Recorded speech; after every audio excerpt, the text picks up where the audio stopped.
ஆசிரியர் தேர்வு வரதுக்கு நான் பல தடவை சவாலான நிறைய விஷயங்கள ரொம்ப ஈஸியாக டேக்கிள் பண்ணி அதை சமாளித்த நிறைய விஷயங்கள் உண்டு.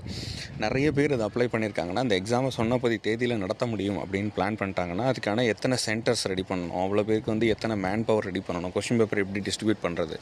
இதுக்கு எக்ஸாம்பிள் பார்த்தீங்கன்னா பிஜிடிஆர்பி எக்ஸாமினேஷன். கடந்த டைம் பார்த்தீங்கன்னா இப்போ ரீசெண்டாக நடந்த எக்ஸாமினேஷன் 10/7/2025 அப்போ நடத்தினது பார்த்தீங்கன்னா மொத்தம் 809 மையங்களில் 14 பாடங்களுக்கு தேர்வு நடைபெற்றது. ஸோ 809 சென்டர்ஸில் 14 பாடங்களுக்கு ஒரே நாள்லேயே நடைபெற்றது. ஸோ இது பார்த்திங்கன்னா மொத்தம் அந்த தேர்வில் பார்த்திங்கன்னா 2,20,412 தேர்வர்கள் தேர்வு எழுதினாங்க. அதுக்கான உத்தேச விடை குறிப்பு, அதுக்கான ஆட்சேபனை தெரிவிக்கிறது, இந்த தேதியெல்லாம் இவங்க 2,20,412 பேர் நடத்தின எக்ஸாம் எழுதுகிற ஒரு பிஜிடிஆர்பியை ஒரு பெரிய மேன் பவரில் சொன்ன தேதியில் ஒரே நாளில் 14 பாடப்பிரிவுகளுக்கு நடத்த முடிஞ்ச ஆசிரியர் தேர்வு வாரியத்துக்கு இந்த மாதிரியான ஆர்ட்ஸ் டிஆர்பி அரசு கலை மற்றும் அறிவியல் கல்லூரி கல்வியியல் கல்லூரிகள் நடத்துறதுக்கான தேர்வுக்கான ஒரே நாளில் நடத்துறதுக்கான டைமிங்கிறது இவங்களுக்கு ஒன்றும் பெரிய சேலஞ்சிங்காக இருக்கிறதுக்கான வாய்ப்பு ரொம்ப கம்மி.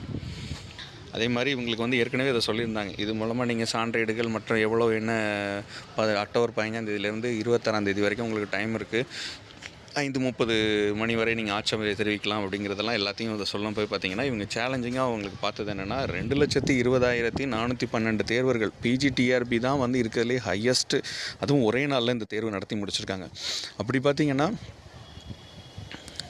ஆர்ட்ஸ் டிஆர்பி நடத்துறதுக்கான தேர்வு இந்த டிசம்பர் 20ங்கிறத மாற்றாமல் அதே தேதியில் நடத்துறதுக்கான சூழல் அதிகமாக இருந்துச்சுன்னா ஒரே நாளில் இந்த தேர்வை நடத்தி முடிச்சிருவாங்க. பிஜிடிஆர்பியோட இதில் அடிஷ்னலாக என்னென்னா காலையில் நடத்துகிற இந்த எக்ஸாம்